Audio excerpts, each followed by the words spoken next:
Բարև ձեզ, եթերում հայացք դրսից հաղորդաշարն է, ձեզ հետ եմ ես, Քնարիկ Սահակյանը։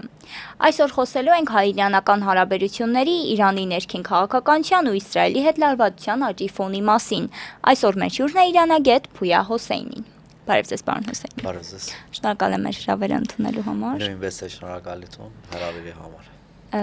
Սկսենք մի քիչ ճանաչողական բնույթից, մեր հաղորդումը հեղափոխական համակարգի հռետորաբանությունը Իրանում արդյոք նույնն է արդեն 45 տարի անց, Իրանի ներսում ինչ է կատարվում այսօր։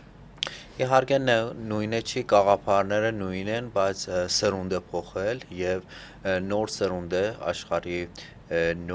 աշխարհի համակարգում փորձում է ձևավորվի Իրան ոնց որ ամբողջ աշխարհը եւ դրանում է որ մի քիչ հին գաղափարները եւ նոր աշխարհը մի քիչ կարող է որոշ չափերով չի համապատասխանեն եւ դրանից է որ ինչ որ համաձայնություններ սկսում է եւ դա բոլոր երկիրներում հին երկիրներում դա պատահում է սոցիալական իրավիճակից ելնելով դենց հակասություններ են լինելու եւ դա պետք է ժամանակային ընթացքում հաղթահարել եւ առաջ գնալ։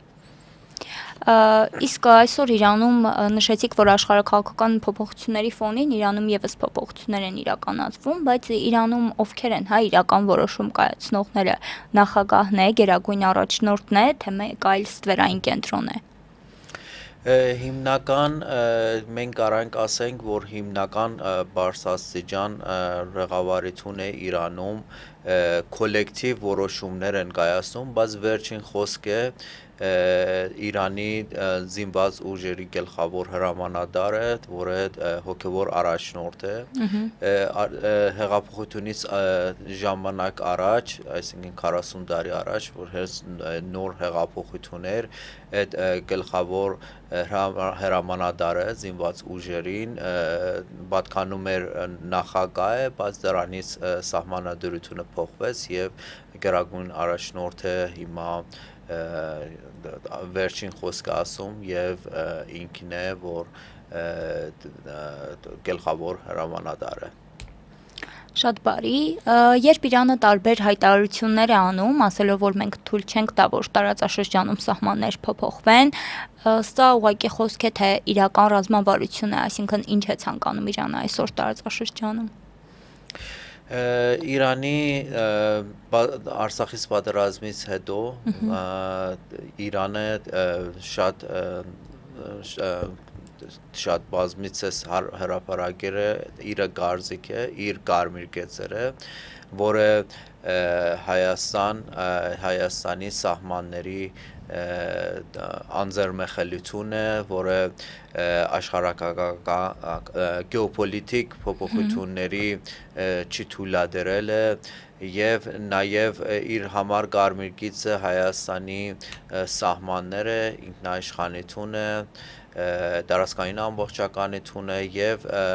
Իրան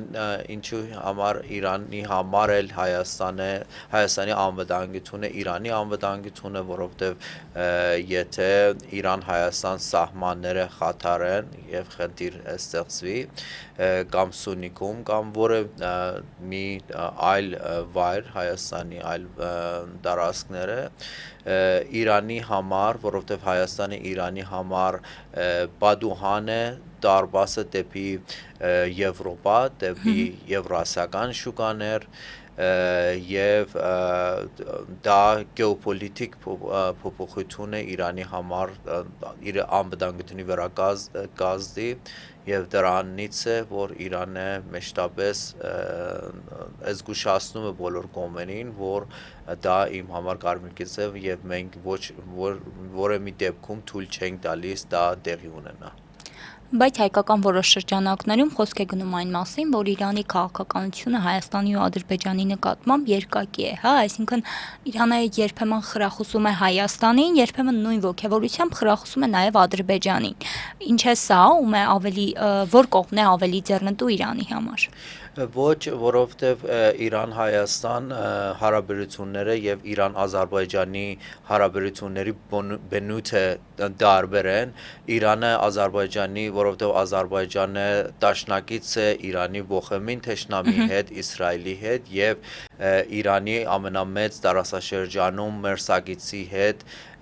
Թուրքիայի հետ եւ դրանից է Իրան եւ Ադրբեջանի հակասությունները շատ խորքային են, շատ հակասությունները մեծ են եւ Իրանի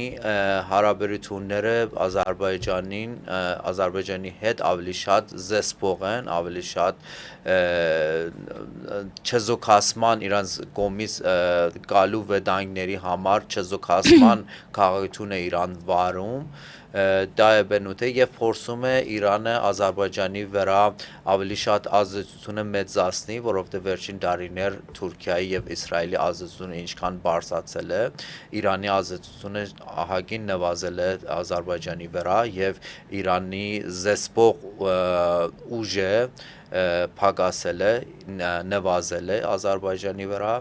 եւ դրանից է, եթե հիմա տեսնում ենք, որ Իրանը փորձում է ավելի ջերմ հարաբերություններ ստեղծի Ադրբեջանի հետ, դրանից է մայնավորված, որ ուզում է Ադրբեջանին զսպի իր գալու իրանցից իրենց նկերդումների համար, որ Հայաստանի վրա ունեն, բայց Հայաստանի հետ Իրանի հետ հարաբերությունները ավելի ջերմ են, ավելի բարեկամական են, ավելի աջակցողական են եւ ավելի եղբայրական են, ավելի անկեղծ հարաբերություններ մենք ունենք։ Բնույթները տարբեր են։ Դա մենք տենց կարանք գնահատենք մեր երկու երկրների Իրան եւ Ադրբեջանի հարաբերությունները եւ Իրան եւ Հայաստանի հարաբերությունները։ Ամեն դեպքում Հարավային Կովկասը շարունակում են տարածաշրջանային ամենահետաքրքիր կենտրոններից մեկը մնալ ամբողջ աշխարհի համար ու այստեղ բոլորն էլ իրենց նկրտումներն ու շահերը ունեն ու երբ որ տարածաշրջանի հիմնական խաղացողների մասին ենք խոսում, ասում ենք 22 թվականից, այսինքն ռուս-ուկրաինական պատերազմից հետո Ռուսաստանը տարածաշրջանում իր դերը զիջեց Թուրքիային, բայց այսօր երբեմն բանավեճներում, առաջ է քաշվում են գաղափար, որ Իրանն էլ է համարվում Հարավային Կովկասում ասողներից մեկը, այսպես ասած, ինչպես է կարծում, արդյոք Իրանը ունի այդ հզորությունն այսօր։ Մինչև 2020 թվականին, մինչև պատերազմի ժամանակ Իրանը ավելի շատ Հարավային Կովկասի հարցերը ավելի շատ հանձնել է իր Ռուսաստանին, ինքը ավելի շատ զբաղված էր Մերձավոր Արևելքում, որովհետև այստեղից վտանգ չէր սպառնում, այդքան վտանգ չէր սպառնում Իրանից 2020 թվականի պատերազմից հետո, որ նոր խաղացողներ արգա եղան տարածաշրջանում, Իսրայելը շատ ակտիվացավ եւ Թուրքիայի շատ ակտիվացավ, հայտ ներկայացրեց, որ տարածաշրջանում ակտիվ դեր խաղա, ավելի բարձր դեր խաղա, Իրանն էլ եւ նաեւ Ռուսաստանի դիրքը ավելի թույլացավ Ուկրաինայի պատերազմի ժամանակ, Իրանը այլ դեր խաղաց տարածաշրջանում եւ ինքը փորձեց խաղացողներից մեկը լինի եւ շատ իրագործությունները մինչեւ հիմա ազդել է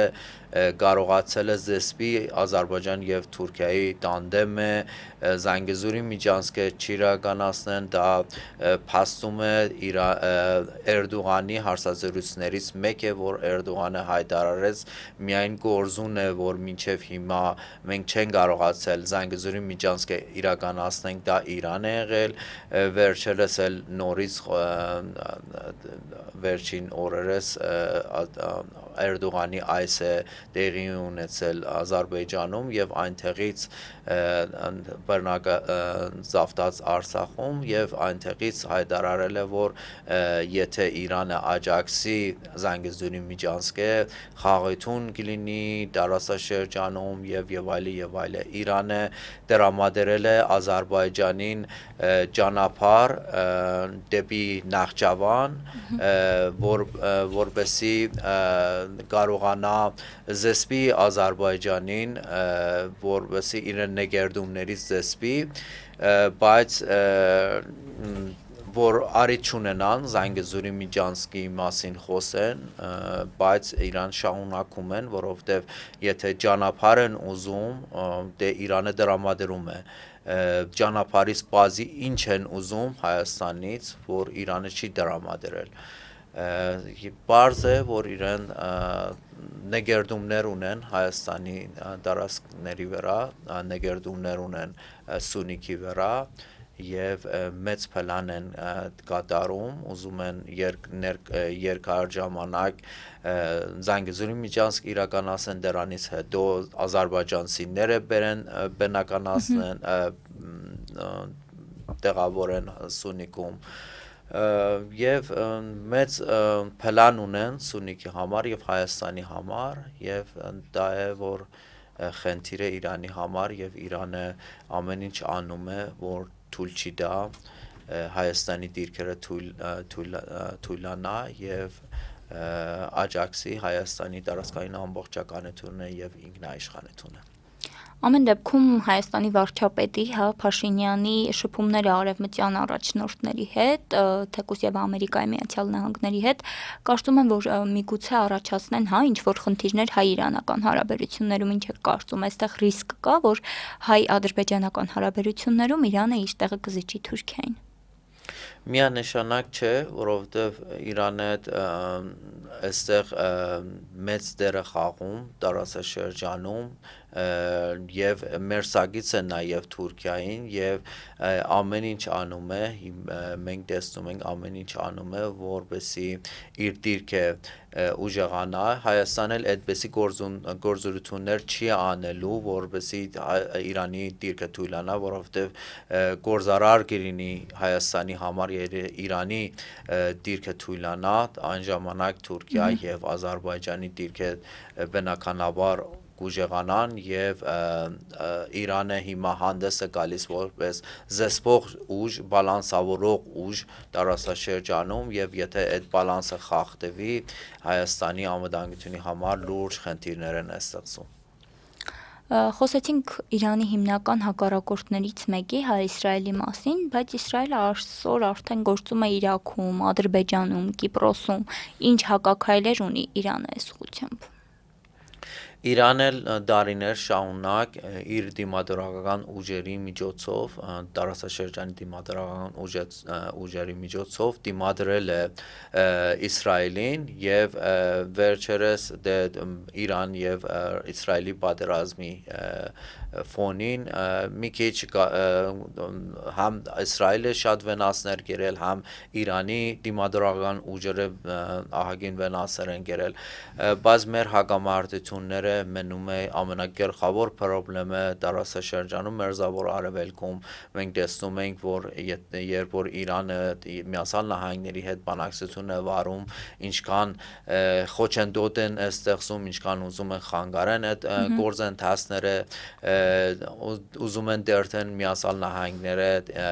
ներքաշեն Իրանի հետ պատերազմին որովհետև իրենք ուզում են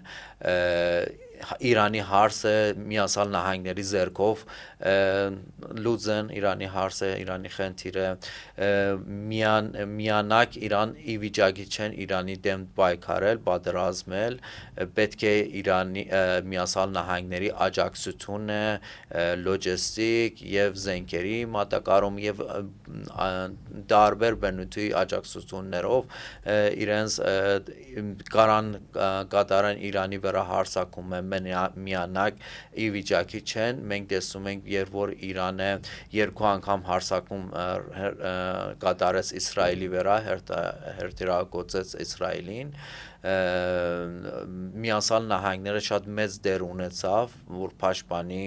Իսրայելին իրենց հոբե եւ որը կայանում էր Իրաքում շատ թիրախավորեց Իրանի հերթիրները բայց ամեն դեպքում Իրանը կարողացավ որոշ թիրախներ ոչնչացնի Իսրայելում դատելով տեսանյութերով եւ շատ ուրբան շատ դեպիալներով, որ հետո հրապարակեց, սա ցույց է տալիս, որ Իրանը ի վիճակի է առանց դիմադրական ուժերի եւ այդ վիճակում էլ պայքարի դիմադրի Իսրայելին մեր մեծ խնդիրները հիմա Իրանը դարաշրջանում ինչ որ ներկայացնում են խնդիր չի ամենաշատ մեծ խնդիրը Իսրայելը դարաշրջանում ագրեսիա է Իսրայելի կողմից է Իրանը չի ցանկանում պատերազմի ոչ մի կողմի հետ բայց դա Իսրայելը որ իր գոյությունը անկայունի մեջ է իր գոյությունը բայնավորված է անկայունություն անվտանգությունի շատ վատ դարաշրջանում լինելով ինքը կարա գոյատևի եթե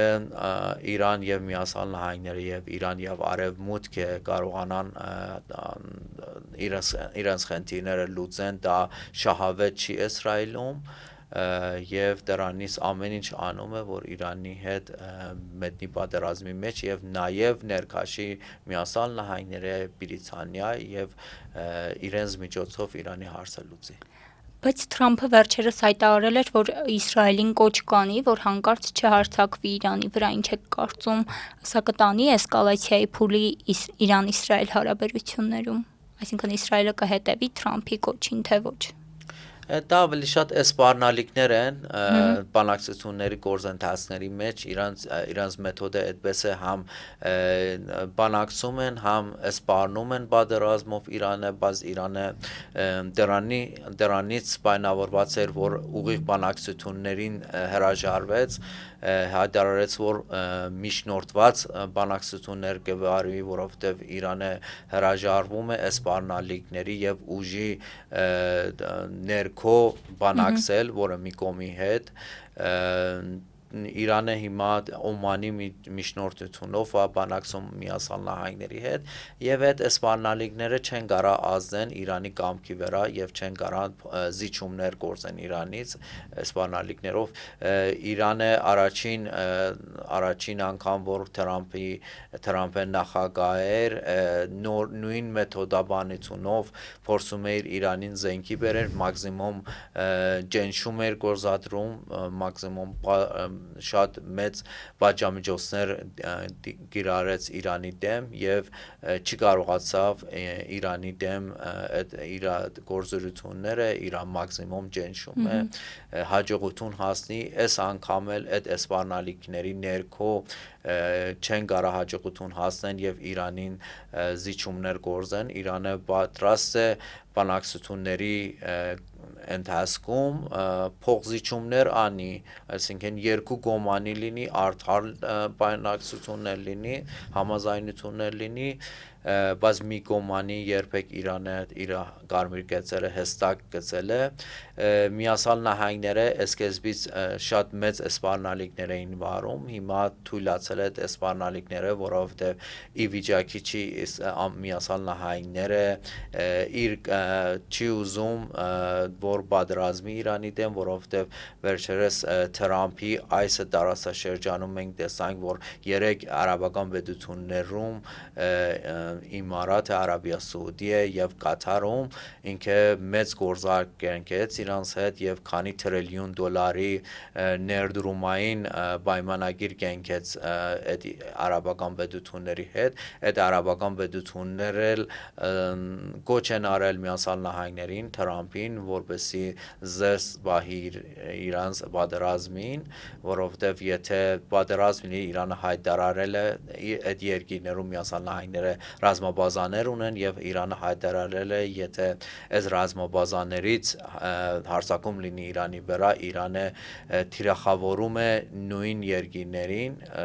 այսինքն թշնամի է համարում նույն երկիրները որ աջակցել են Միացյալ Նահանգներին դա իրանց համար ձեռնտու չի այդ ներդրում հստակական ներդրումները որ Միացյալ Նահանգները այդքանի արաբական պետությունների հետ է կենքել դրանց համար պետք է անվտանգությունի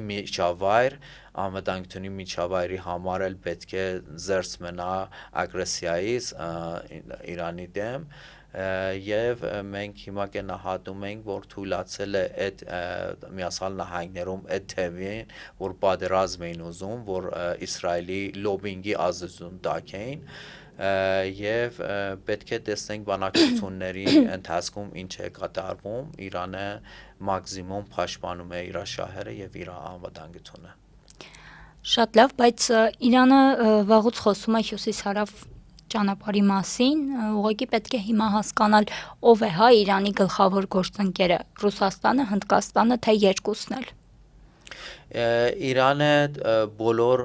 համ փորձում է Ռուսաստանի հետ լավ հարաբերությունները պահպանի, որովհետև Իրանը երկար ժամանակ բաժամիջոցների տակ է համ Հնդկաստանի, համ Ռուսաստանի հետ, համ նաև Չինաստանի հետ։ Մենք տեսնում ենք ռազմավարական պայմանագիրը Իրան ունի համ Չինաստանի հետ, համ Ռուսաստանի հետ եւ լուրջ գործընկեր է համարում Հնդկաստանը, հյուսիս-հարավում, Փարսից ծոց, Սևզով ծրագիրի մեջ, Չաբահարի նավահանգիստի մեջ, շատ ռազմավարական է Իրան եւ Հնդկաստանի հարաբերությունները, նաև Իրանը փորձում է, որ բոլոր կողմերի հետ, նաև հիմա նախագահ Փեզեշքիանի կառավարությունի ժամանակ էլ փորձում է, որ արևմուտքի հետ, եվրոպական երկրների հետ հարաբերությունները բալիլավի, այդ կամքը մենք տեսնում ենք, փորձում է բոլոր կողմերի հետ իր հարաբերությունները պահպանի, որ կարողանա մաքսիմում Իրանի շահերը եւ Իրանի զարգացման ուղիը պահպանի, բայց ինչպես ասեցի, ամենաանկայունացող իրավիճակ է տարածաշրջանում Իսրայելը խոչընդոտում է Իրանի զարգացումը, Իրանի հետ ամեն ինչը, Իրան եւ Եվրոպա, Իրան եւ Միացյալ Նահանգների հարաբերությունները եւ բոլոր կողմերը, դա պետք է ուշ թե շուտ Միացյալ Նահանգները եւ այն կողմերը, որ ազդեցություն ունեն Իսրայելի վրա, զսպեն Իսրայելին, որովհետեւ եթե Իրանի համար խնդիր լինի, ամբողջ տարածաշրջանը մեծ խնդիրների մեջ է լինում։ Ամեն դեպքում չեք կարծում, որ Իրանի լռությունը 2020 թվականի պատերազմի օրերին Հայաստանի համար դառը հիասթափություն էր, որովհետև այդ շրջանում Հայաստանի կողքին գրեթե ոչ ոք չկար ու այսօր, երբ որ Իրանը խոսում է, որ թույլ չի տա Զանգեզուրի միջանցքի բացումը Ադրբեջանի համար, կարծում ենք, որ Իրանի շահն էլ էստեղ կա, բայց 20 թվականի պատերազմում Իրանը իր սեփական շահերը չուներ ու չխառնվեց պատերազմում, ինչպես եք կարծում դուք որպես փորձագետ։ 2020 թվականի պատերազմը Իրանի համար էլ ակնկալ էր, որ դրա համար Իրանը պատրաստ չէր դիմադրի այդ ամեն ինչին, այն ժամանակ էլ Իսրայելի նորից, եթե հետ գնանք այն ժամանակին, սպառնալիքները Իրանի դեմ շատ էին, եւ այն ժամանակ Թրամփի վերջին տարի էր, Թրամփի ժամանակ եւ այն տարիներ էին, որ Qasem Soleimani սպանեցին եւ Իրանի դեմ շատ լուրջ խնդիրներ էին դրված եւ Իրանը կասկածում էր, եթե ներքաշի, եթե պատերազմի կողմ դառնա, Իրան ուզում են թագարդ է Իրանի համար, որ այդպեսի Իրանին էլ ներքաշեն կողմերը պատերազմի մեջ եւ դրանից հետո Իրանին էլ հարվածեն, խոսքը գնում է Իսրայելի մասին, փորձում էին սադարային Իրանին, որպեսզի Իրան էլ մետնի այդ պատերազմի կողմ դառնա եւ դրանից Իրանը թիրախավորեն, Իրանին հարվածեն, դրանից ժամանակավոր Իրանը զուսպ մնաց եւ դրանից հետո եւ նաեւ այդ հանգամանքը, որ Իրանն էլ պատրաստ չէր, այդ պատերազմը իր համար է, Իրանի համար էլ ակնկալիք էր եւ մեկ էլ մյուս հարցը այդ էր, որ շատ Իրանի ներսում այն ժամանակ Հայաստանի լոբինգ է եւ փոխճանաչում է Հայաստանի նկատմամբ այդ ինչ վիճակ է, որ հիմա ամբողջ քանի տարի է բոլոր փորձագիտական դաշտը, բոլոր լրատվամիջոցները Հայաստանի մասին են խոսում, Հարավային Կովկասի կարևորությունը վերլուծում են Իրանի համար, Իրանի ժողովրդի համար, Իրանի դա շատ մեծ ազդեցություն ունեցել է, որ 20 թվականից հետո Իրանի վերաբերմունքը փոխվի, այն ժամանակ այդքան էլ զանոթ չէին այդ տարածաշրջանում, ինչպես ասեցի, ավելի շատ այդ տարածաշրջանը թողել էին Ռուսաստանին, հանձնել էին Ռուսաստանին, այդքան Հարավային Կովկասի հարցերում չէին խառնվում 20 թվականից հետո այդ անհրաժեշտությունը տեսան, որ պետք է անկախ քաղաքություն վարեն տարածաշրջանում եւ իրենց դիրքը բարձրացնեն տարածաշրջանում, որովհետեւ այդ վտանգները ավելի շատ 2020 թվականից հետո իրական դարձավ Իրանի համար, ավելի ականատես եկավ Իրանի համար, երբ որ Արցախը գործերեցին Բայց միշտ Իրանը այսպես ասած աջակցել է այն գաղափարին, որ Արցախը Ադրբեջանինն է, ինչով էր դա պայմանավորված։ Չէ, մինչև 20 թվականի քաղաքությունը այդպես էր, որ Իրանը չեզոք դիրք էր ընդունել եւ ասում էր, որ միայն բանակցությունների գործընթացների մեջ կարան Արցախի հարցը երկու կողմը լուծեն, չեզոք էր, բայց 2020 թվականին իրավիճակը փոխվել է տարածաշրջանում, ինչ սպառնալիքները, որ Իրանի դեմ կան, մենք գիտենք, որ քանի միլիոն ազարիախոս բնակչություն ունի Իրանում, ներքին եւ արտաքին խնդիրները եւ նաեւ այդ փոխճանաչումը այն ժամանակ չկար եւ ներքին եւ արտաքին խնդիրներով սպառնալիքների ներքո Իրանի մի քիչ իր Արցախի վերաբերյալ այդ պաշտոնական դիրքորոշումը փոխեց երբ որ Հայաստանից ավելի շատ դիմադրություն տեսնի ոչ թե միայն Իրանի մասին էր, բոլոր երկիրների մասին էր նաև, եթե առաջինը նայում են Հայաստանը ինչ է ասում եւ նոր որոշում են ինչ քաղաքություն ընդունեն։ Ամեն դեպքում ուզենք թե չուզենք, արձանագրում ենք այն փաստը, որ 20 թվականի պատերազմի ընթացքում Իրանը չաջակցեց Հայաստանին, դրանից զատ նաև Արցախը ճանաչեց, չէ, պաշտոնապես ճանաչեց Ադրբեջանի մաս ու չեք կարծում, որ եթե Իրանի քաղաքականությունը Հայաստանի հանդեպ ավելի ակտիվ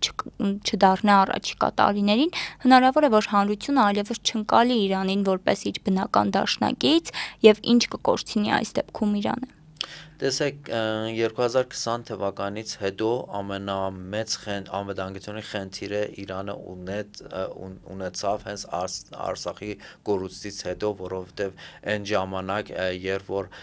Արցախը կար իր սահմանները, Արցախի սահմանները շատ անվտանգ էին իր համար, Իրանի համար, Արցախից պատերազմից հետո երբ որ Արցախը գործերեցինք, այն ժամանակ ավելի շատ ահաբեկիչներ բերեցինք այնտեղ Թուրքիայը, Սիրիայից ահաբեկիչներ տեղավորեց Արցախի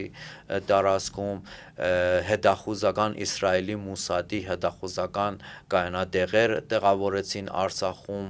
եւ դա լուրջ սպառնալիք է, այսինքն Արցախի կորուստից Իրանի անվտանգությունը վնասվեց եւ հիմա Իրանը դրա համար շատ մտահոգված է, կարող է ինչ որ պաշտոնական հայտարարում է Իրան դարբեր է, ինչ որ անվտանգություն խնդիր ունի եւ իրոք այդքան էլ գոհ չի Արցախի կորուստից հետո, Արցախից կորուստից պաշտոնականը մի բան է ասում, բայց իրականում Իրանի ներսում շատ մեծ Արցախից պատերազմից հետո շատ մեծ անվտանգություն խնդիրներ առաջացել Իրանի դեմ, դրա համար է, որ մենք կարանք արձանագրենք, որ հիմա Իրանը ավելի էզգուն է, ավելի էզգուշ է, գիտի եթե դրա համար էլ շատ բնդում է կարմիր գիծը դրել, եթե Հայաստանի դարաշրջանի ամբողջականությունն է եւ ինքնաիշխանությունը խաթարվի խնդիրը ստեղծի, դա վերջը դառնում է մեծ կորուս Իրանի անվտանգության համար եւ մեծ խնդիր։ Շնորհակալություն շատ։ Նույնպես է շնորհակալություն։ Շատ լավ հարցազրույց էր, հուսով եմ նաև տեղեկատվական էր։ Դե ինձ սիրելի հետևորդներ, ավարտին մոտեցավ մեր հաղորդումը, մնացեք մեզ հետ։ Մինչ հաջորդ հանդիպում։